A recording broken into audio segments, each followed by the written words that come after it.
Assalamualaikum warahmatullah and welcome back to Happiness Series and we are at week 4. तो अभी तक आप लोगों में से जो लोग हमारे साथ अटैच्ड हैं या आप लोग पहली वीडियोस देखते रहे हैं, ग्रुप पे शेयर करते रहे हैं, congratulations because you are in the running to win those amazing giveaways that we talked about. उसके अलावा अभी तक हम जो चीज़ें करते रहे हैं वो अगर आपने नहीं की तो pause this video right now और नीचे डिस्क्रिप्शन में पहली वीडियो की लिंक है. पहली, दूसरी और तीसरी वीडियोस देख लें. इवन 3-4 दिन के गैप से भी देखें तो फॉलो करते करते build up on the journey and you can join us wherever you are, whenever you are. इसके साथ let's move on to the assignments of week 4. अच्छा, अब एक काम हम और करेंगे कि मैं इतना ज़्यादा रिकैप नहीं करूँगा, but as we did last week हम डेवलप करेंगे पुराने हफ्तों की बातों को और उसमें उनकी तरफ कॉल बैक भी कर देंगे. दैट बीइंग सेड, इस हफ्ते की जो पहली इशू जिसको हमने हाईलाइट करना है और फिक्स करना है, that is something that I like to call the comparison trap. और ये एक प्रॉब्लम है जिससे हर इंसान ख़ास तौर पे आज के डे एंड एज में, मॉडर्न टाइम्स में, सोशल मीडिया की जो भाग दौड़ है उसके अंदर everybody faces that, you know, from a child to an old person, everybody that is on social media, that watches TV, that watches videos, is bound to fall into this trap some time or the other. और वो comparison trap है. Comparison trap इस तरह काम करता है कि इंसान की फितरत के अंदर है कि हर एरिया ऑफ योर लाइफ जब हम देखते हैं तो उसमें फितरतन इंसान अपने आप को कंपेयर करने की टेंडेंसी रखता है और उसमें अगर इंसान चला जाए तो फिर वो धंसता चला जाता है. इसीलिए एक बड़ी ज़बरदस्त हदीस है या कॉल है, आई एम नॉट श्योर, कि दीन में हमेशा अपने से ऊपर को देखो और माल में हमेशा अपने से नीचे को देखो, because that is the comparison that will help you grow more and more. तो भैया अब हमें बचना किस चीज़ से है? हमें बचना है सोशल मीडिया पे और कहीं भी और नज़र आए लोगों के साथ अपने आप को कंपेयर करने से. और ये चीज़ आसपास भी देखें तो कितना ज़्यादा हो रही होती है कि स्कूल वालों को देखें या कॉलेज वालों को देखें जो साथ थे हमारे, बचपन के दोस्त कहाँ हैं, हम कहाँ हैं, कोई शख्स इस उम्र में कहाँ तक पहुँचा था. तो ये जो कंपैरिजन वाला मामला है ना, ये जहन में चाहते अनचाहते हुए, जाने अनजाने में चल रहा होता है. अनलेस इसका कंट्रोल लिया जाए ये इंसान को धंसाता चला जाता है. तो अब हमने क्या करना है? कॉन्शियस हो जाना है सबसे पहले इस बात को लेके कि हमने दीन में अपने से ऊपर को देखना है और माल में अपने से नीचे को. बिकॉज अगर अपने से ऊपर को देखेंगे there will always be somebody who has more. एक और बड़ी इंटरेस्टिंग बात, बेगम से मेरी बात हो रही थी अभी, तो उन्होंने बताया कि इन्फ्लुएंसर्स जो हैं वो हर कोई इन्फ्लुएंस करने के लिए नहीं होता, या फिर हर इन्फ्लुएंसर की इन्फ्लुएंस पॉजिटिव नहीं होती. A lot of time seeing these lifestyles and these Bugattis and Lamborghinis, और उसके अलावा वो कितनी जगहों पे जाके खाने खा रहे हैं और इतनी सारी जो काम कर रहे होते हैं, बातें हम देख रहे होते हैं, we don't know what's behind the scenes for them, right? हो क्या रहा होता है कि लोगों की रियल लाइफ से अपनी रियल लाइफ को कंपेयर किया जा रहा होता है, जो कि एक हिमाकत से ज़्यादा और क्या कहूँ इसे, राइट? तो अब हमने क्या करना है? सोशल मीडिया डिटॉक्स करने की ज़रूरत है या आपने अपना जायज़ा खुद लेना है, या सोशल मीडिया पे ज़्यादा कॉन्शियस होने की ज़रूरत है कि आप क्या कंज्यूम कर रहे हैं. जैसे हमने पहले भी बात की है, be very mindful of what you consume, because आपका जो RAS है, आपका रेटिकुलर एक्टिवेटिंग सिस्टम, आपका जहन उस चीज़ को आपकी लाइफ में एक्सपैंड कर देगा जिस चीज़ की तरफ आपका फोकस है. इसीलिए हमने पॉजिटिविटी की तरफ फोकस किया था, इसीलिए हमने सेवरिंग एक्सपीरियंसेस की तरफ फोकस किया था, इसीलिए हम जो डायरी और जर्नल मेंटेन कर रहे हैं वो जर्नल पॉजिटिव चीज़ों के लिए है. हाँ, एक हिस्सा ये भी बना लें कि कोई नेगेटिव थॉट है तो उसको लिख के उसको काट के साइड पे करते हैं. अब क्या करना है हमने कि फोकस रखना है टूवर्ड्स द पॉजिटिव. अपने आप को not just in your life but even in your social media या डिजिटल लाइफ, अपने आप को आपने सराउंड करना है उन लोगों से जो आपके लिए पॉजिटिव हैं. यार कितना सिंपल है कि अगर किसी की भी कोई पोस्ट, कोई बात, कोई पॉलिटिकल आइडियोलॉजी अगर आपको ट्रिगर करने की सलाहियत रखती है, पहली बात तो ये ताकत आपने दी, उनसे वो ताकत वापस ले लें. Nobody saying anything should or could be able to harm you unless you let it. दूसरा काम ये करना है कि अगर उसके बावजूद किसी की बात बुरी लग रही है तो सिंपल 3 डॉट बने होते हैं हम पर, उनकी तस्वीर के साथ, उस पर जाएं, क्लिक करें. ब्लॉक करना है, डिलीट करना है या म्यूट करना है, आपकी सलाहियत आपके पास है. तो अपनी कंजम्पशन के बारे में ना कॉन्शियस हो जाए, not just physical, because physical consumption के, नींद के बारे में हमने, हेल्थ के बारे में बात की. तो जिस तरह ये ज़रूरी है कि हम देखें हमारी डाइट फिजिकली क्या है उसी तरह साइकोलॉजिकली मेंटली क्या डाइट हो रही है। और जब ये बेहतर कर लेंगे तो आप कंपैरिजन ट्रैप से भी बच जाएंगे। बिकॉज होता क्या है कि जब इस तरह लोगों को ऑब्जर्व किया जा रहा होता है, लोगों को देखा जा रहा होता है कि वो क्या कर रहे हैं, कौन सी गाड़ी चला रहे हैं, कैसे घर में रह रहे हैं, कहाँ ट्रैवल कर रहे हैं, तो at the end of it people tend to start comparing themselves to these people, and that is a recipe for sadness, for just going down and down and down. इसको कहते हैं विशियस स्पाइरल या death spiral कहा जाता है कि जब कोई जहाज फॉग में या अंधेरे में अगर ट्रैवल करता करता टेढ़ा हो जाए ना, तो वो पता भी नहीं चलता, उसको लगता है वो सीधा जा रहा है, बट वो एक स्पाइरल में नीचे जाते जाते क्रैश हो जाता है। तो हमने इससे बचना है। और इससे बचने का क्या तरीका? Be mindful of your social media consumption, be mindful of your digital consumption, be mindful that we focus on ourselves, our growth, and our comparison is only to our older self. ठीक? एक और चीज़ का ख्याल रखना है। बहुत सी दफ़ा लोग मज़े को, लज्जत को या फ़न चीज़ें करने को कंफ्यूज कर लेते हैं हैप्पीनेस के साथ। Oh I am having a lot of fun, that means I am happy.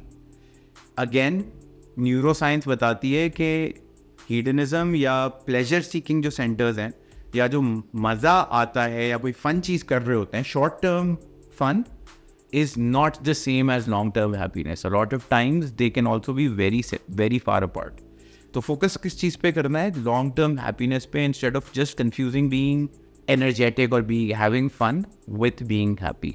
Happiness again is a state of mind. Having fun उसमें कोई बुरी बात नहीं है, मगर आपने ख्याल रखना है कि इन चीज़ों में कन्फ्यूजन ना हो। इफ़ यू आर हैप्पी, वो जो हमने मोमिन वाली बात की थी ना कि एक मोमिन हर हाल में खुश रहता है, उसको अगर कोई प्रॉब्लम आती है वो कहता है अल्लाह की तरफ से थी, सब्र करता है, खुश रहता है, खैर पाता है। कोई फ़ायदा आता है अल्लाह की तरफ से तो अल्हम्दुलिल्लाह में भी खैर होगी, खैर पाता है। तो हमने इस चीज़ का ख्याल रखना है। Cool, moving on, let me share a very interesting experiment. Again 3 samples लिए गए, 3 ग्रुप थे लोगों के। एक को चिप्स ऑफर किए गए, दूसरे के सामने 2 चीज़ें रखी गई और उनमें से उनको चिप्स दिए गए। जो 2 चीज़ें रखी गई थी वो चिप्स और चॉकलेट्स थे। और तीसरे ग्रुप को चिप्स कुछ मछलियों के साथ, सार्डीन्स, कैंड फिश होती है, उसकी खुशबू इतनी अच्छी खुशबू, क्या उसकी थोड़ी सी स्मेल होती है, उसके साथ ऑफर की गई। जिन लोगों को सिर्फ चिप्स ऑफर किए गए थे, they ended up being happy about it. जिनको चॉकलेट के बजाय चिप्स ऑफर किए गए थे, उनकी हैप्पीनेस कम हो गई काफ़ी ज़्यादा उस बेसलाइन से। और जिनको लगा कि वो मछली की जगह वो चिप्स जीते हैं, उनकी हैप्पीनेस स्टैंडर्ड या हैप्पीनेस कोशेंट बढ़ गया। अगेन ये कंपैरिजन किस तरह चीज़ों को अच्छा या बुरा कर सकता है, उसके लिए this experiment was wonderful. Another interesting experiment is, लोगों से पूछा गया जो कॉर्पोरेट में काम कर रहे थे कि आपके पास 2 ऑप्शन हैं, which one would you prefer? या तो आपकी सैलरी फॉर एग्जाम्पल $50,000 हो और आपके साथ आपके लेवल पे जितने लोग हैं उनकी $25,000 हो, या फिर आपको $1,00,000 मिल रहे हो और आपके साथ के जो आपके लेवल के लोग हैं उनको 1.5 लाख मिल रहे हो। व्हाट डू यू थिंक, क्या चूज़ किया होगा मेजॉरिटी ने? काउंटर इंट्यूटिवली हमें ये पता चलता है कि मेजॉरिटी चोज 50,000 ओवर द 100,000। 50,000 का नुकसान मंजूर है, मगर दूसरों से ऊपर होना है। So that is how the comparison trap works. दूसरों के साथ दौड़ में लग के इंसान अपना लेवल नीचे कर देता है। तो इंसान क्या करता है जब कंपैरिजन ट्रैप में फंसता है ना, तो अपना ही नुकसान करता चला जाता है इस तरह कि दूसरे के पास क्या है वो देख के, वो हमारे बुजुर्ग एग्जाम्पल देते हैं ना, दूसरे का मुँह लाल है तो अपना पीठ के लाल कर लो। ये हम अपने आसपास होते हुए रोज़ देख रहे हैं। हमने क्या करना है, जैसे मैंने कहा, अपने सोशल कंजम्पशन को, अपनी मेंटल कंजम्पशन को मॉनिटर करना है। जो चीज़ ट्रिगर कर रही है उस चीज़ को लाइफ से निकाल देना है। The biggest gift you can give yourself is to remove toxicity from your life. तो आपने इन चीज़ों को निकाल देना है और आपने फोकस करना है अपने ऊपर, अपनी ज़ात के ऊपर। और अभी तक आप अगर नोटिस करें तो हम जितनी चीज़ें करते रहे हैं वो आपको यहीं पे ला के खड़ा करती है। हमने अपनी स्ट्रेंथ्स के ऊपर फोकस किया, हमने अपनी लाइफ को सेवर करना शुरू किया, अपने सोशल कनेक्शन को स्ट्रॉन्ग किया और ग्रैटिट्यूड डेवलप किया अपनी लाइफ में। अल्लाह ताला भी कहते हैं कि तुम शुक्र करो, मैं बढ़ा दूंगा तुम्हें उस चीज़ में जिस पर तुम शुक्र अदा करते हो। तो बेहतरीन तरीका अपनी लाइफ में खुशी लाने का क्या है कि हम शुक्रगुजार बन जाएं, that we are happy, we are grateful for what we have, and that will help us increase. RAS को देख लें, साइंटिफिक अप्रोच देख लें, रिलीजियस अप्रोच देख लें, हर तरह से ये चीज़ एम्फसाइज हो रही है कि to grow, to be happier, we need to focus on what is positive in our life and just focus on ourselves. तो पहला टास्क तो ये है कि अभी तक जिस तरह हम करते आए हैं उसी पे बिल्ड करके आपने अपनी ज़ात पे फोकस करना है। जो आप कर रहे हैं, जो आपकी इम्प्रूवमेंट्स हैं, जो आपकी स्ट्रेंथ्स हैं, वो आप ही की हैं. What you have achieve nobody else could have. इसी के लिए एक काम हम और करते हैं कि हम आंखें बंद करके सोचते हैं उस वक्त के बारे में कि जो चीज़ें अब आपके पास हैं जब वो नहीं थी, तो आप कैसे सोचते थे उसके बारे में. So for example, everything that we have right now, there was a time that we wished for it. एक बड़े मज़े की मीम मैंने देखी थी कहीं कि व्हाट वाज द बिगेस्ट या what was the stupidest wish you made as a kid. सबसे अहमकाना ख्वाहिश क्या थी बचपन की, और उसका जवाब था कि बड़ा होने की ख्वाहिश, to grow up, to become an adult. At the same time, everything we have right now, those of you who are married once wish to have a relationship. Those of you who are earning, एक आपका बचपन गुजरा है जो उसकी ख्वाहिश करता था. If you have a car or your own ride, बचपन में या इवन टीनेजेस में क्या होता था, मम्मा पापा की मिन्नतें सल्ले करने पड़ते थे ना कि गाड़ी दे दें प्लीज़. तो ultimately everything you have right now, once you wish for it, तो आपने एक काम क्या करना है कि आपने बैठ के आंखें बंद करके चले जाना है वापस उस वक्त में. You have to imagine yourself as that child, as that kid, and then see how you feel about everything you have right now. याद हमने एक बात की थी हीडनिस्टिक एडेप्टेशन की, कि कोई भी चीज़ जब बार बार करी जाती है या कोई भी चीज़ लाइफ का हिस्सा बन जाती है तो वो नॉर्मलाइज हो जाती है, और उसकी खुशी अगर हो तो कम हो जाती है, गम हो तो वो भी नॉर्मलाइज हो जाता है, और बेसलाइन पे आने की एक इंसानी फितरत है. उसको ओवरकम करने का सबसे बेहतरीन तरीका क्या है कि आप आंखें बंद करें और चले जाएं उस वक्त में कि जब वो चीज़ें आपकी ख्वाहिश थी जो अब आपके पास है. And just do that for like 3-4 minutes a day and see how good that makes you feel. उस बच्चे के साथ, उस बच्ची के साथ कनेक्ट तो करें कि जिसके लिए आपकी आज की ज़िंदगी एक ख्वाब था. ठीक. अच्छा, so what you do now is because you are living that life and you acknowledge that, you become happier, healthier, better feeling. All right. So as a result of this hedonistic adaptation होता क्या है कि लोग अपनी goal post change करते रहते हैं. हर दफ़ा वो एक अपना गोल अचीव करते हैं तो गोल ऑब्वियसली इंसानी फितरत के मुताबिक बढ़ जाता है. एक रिसर्च ने ये भी, इसका भी नंबर बता दिया ना, और वो क्या था कि for every $1 that you achieve, अपने गोल अगर आपका फॉर एग्जांपल $1000 का है, तो आपने जब $1000 अचीव कर लिए तो the goal post shifts by 1.4. तो हर $1 लेने के बाद कोई $1.4 गोल में बढ़ जाता है. तो अगर कोई इंसान 10,000 का टारगेट लेके चलता है और 10,000 अचीव करता है तो उसका अगला टारगेट 24,000 बाय डिफ़ॉल्ट हो जाता है. And once we realise that these goal posts are always changing, we learn to celebrate achieving the ones that we have. बहुत से लोग अगले गोल पोस्ट के लिए फ़ौरन चल देते हैं और अपनी अचीवमेंट को सेलिब्रेट नहीं करते. तो अगेन, अब तक हम जो बातें करते रहे हैं, जो हम प्रैक्टिसेस कर रहे हैं, अपनी स्ट्रेंथ्स, अपनी अचीवमेंट्स, ग्रैटिट्यूड, उस सब के ज़रिए हम अपनी तमाम विंस को सेलिब्रेट करना सीख रहे हैं. That is what brings happiness to our life. ठीक. तो इस हफ्ते के टास्क में क्या हो गया, हमने अपने पुराने टास्क कंटिन्यू करने हैं, ग्रैटिट्यूड वाले, स्ट्रेंथ्स वाले, और उस पर हमने एक्सपैंड करना है कि किस तरह these task have taken us away from the comparison trap. They have helped us grow out of the comparison trap. दूसरा काम हमने ये किया है कि हमने अपनी सोशल मीडिया और ओवरऑल जो कंजम्पशन है मेंटली, उसको मॉनिटर करके ठीक करना है, उसको करेक्ट करना है. और तीसरी बात हमने ये की कि हमने सेलिब्रेट करना है हर विन को of our life, and not just follow after the next goal post and the next one and the next one. एक कॉन्स्टेंट रेस में करने के बजाय हर दफ़ा बीच में सांस लें, इंजॉय करें अपनी सराउंडिंग्स को और ग्रो करें. और इस इंजॉय करने और ग्रो करने की स्किल को डेवलप करने के लिए हमने क्या करना है, we need to stop, breathe and learn to meditate. मुराक़बे का जो कॉन्सेप्ट है, जस्ट सिटिंग एंड मेडिटेटिंग, या जिक्र करना या फोकस करना अपनी ज़ात के ऊपर, ये हमें साहिब हाल बना देता है. और अगेन, साहिब हाल होना एक बहुत बड़ा रुतबा है. जहन किस तरह काम करते हैं, और मज़े की बात बताऊं कि जहन का जो एरिया लाइट अप होता है ना जब इंसान फारिग होता है, ये वही एरिया है जब लाइट अप होता है कि इंसान पास्ट के बारे में सोच रहा हो या फ्यूचर के बारे में सोच रहा हो. एंड पावर ऑफ नाउ की बहुत ज़बरदस्त लर्निंग है कि when we are living in the past, we are living in regrets.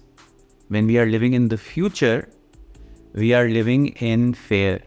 अगर इंसान माजी में जी रहा है तो वो अफसोस में जी रहा है, अगर वो अपने मुस्तकबिल में जी रहा है तो वो उसके खौफ में जी रहा है. और ज़िंदगी में बदलाव सिर्फ कहाँ लाया जा सकता है? इस लम्हे में, उस लम्हे में कि जिसमें हम जिंदा हैं, जिसमें हम कंट्रोल कर सकते हैं अपनी पूरी की पूरी किस्मत को। यही लम्हा है जो अल्लाह ताला ने आपको एक तोहफ़ा दिया है कि जिसको आपने पूरी तरह से मैक्सिमाइज़ करना है। और इस लम्हे में रहने की सलाहियत डेवलप होती है मुराक़बे से, मेडिटेशन से। तो हमने क्या करना है, हमने दिन का 10 मिनट निकाल देना है। Every day you take out a 10 minute slot, you need to sit down. And बहुत सारे तरीके हैं ना मेडिटेशन के, चक्रा पे फोकस करना, डिफरेंट हम लताइफ पे फोकस करके। सबसे आसान तरीका कि बैठें और सिर्फ अपनी सांस के ऊपर तवज्जो दें। आंखें बंद, अंदर सांस लें गहरी नाक से, पूरी तरह से अपने लंग्स को भर लें। आप ये भी रियलाइज़ करेंगे कि इतनी भाग दौड़ में लोग फंसे होते हैं, मैं और आप भी, कि हमने पूरी तरह सांस लेना भी नहीं सीखा होता या शुरू किया होता। तो आंखें बंद करें, गहरी सांस लें, उसको अंदर रोकें और फिर उस सांस को छोड़ दें। And you will see your physiology changing, you will see your mindset changing, you will feel that peace right now when you do that. तो बिल्कुल उस लम्हे में अपने आप के साथ वो वक्त गुजार दें। और इस मुराक़बे से जो सलाहियत डेवलप होगी साहिब हाल होने की, वो आपकी तमाम एस्पेक्ट्स ऑफ लाइफ को इम्प्रूव कर देगी। वो आपके तमाम कामों में आपको और माइंडफुल बना देगी। वो सेवर करने के अमल को आसान बना देगी। सेवर करने का अमल है क्या? कि आप जब भी कोई काम कर रहे हो तो आप बाहर निकल के देख सकें कि वो कितनी बड़ी नेमत है। This meditation will help you do that. For more details, if you want, let us know. We can actually build a guided meditation video for you. We can help you through that if you're interested. मगर अभी के लिए आपका task क्या है इस हफ्ते का? कि आपने दिन के 10 मिनट 5 मिनट से शुरू करें, निकाल के अपने साथ बैठना है और गहरी सांसें लेनी है और अपनी सांस के ऊपर फोकस करना है। और बस यही ख्याल, in positivity out, any negativity that was inside, just do that and you will see a massive change in your life. Any questions, anything you'd like to know, just leave it in the comments. अगर आप लोग live देख रहे हैं तो मैं आपके साथ चैट बॉक्स में हूँ, अगर नहीं तो छोड़ दें and we will get back to you. Again जो लोग हमारे साथ फॉलो कर रहे हैं, अगली वीक्स में हम इसी को बिल्ड ऑन करेंगे and there are giveaways for this as well. वरना share it with your friends, family, join all our social media platforms and change your life. With that, this is CV, your coach bro from week 4 of Happiness series signing.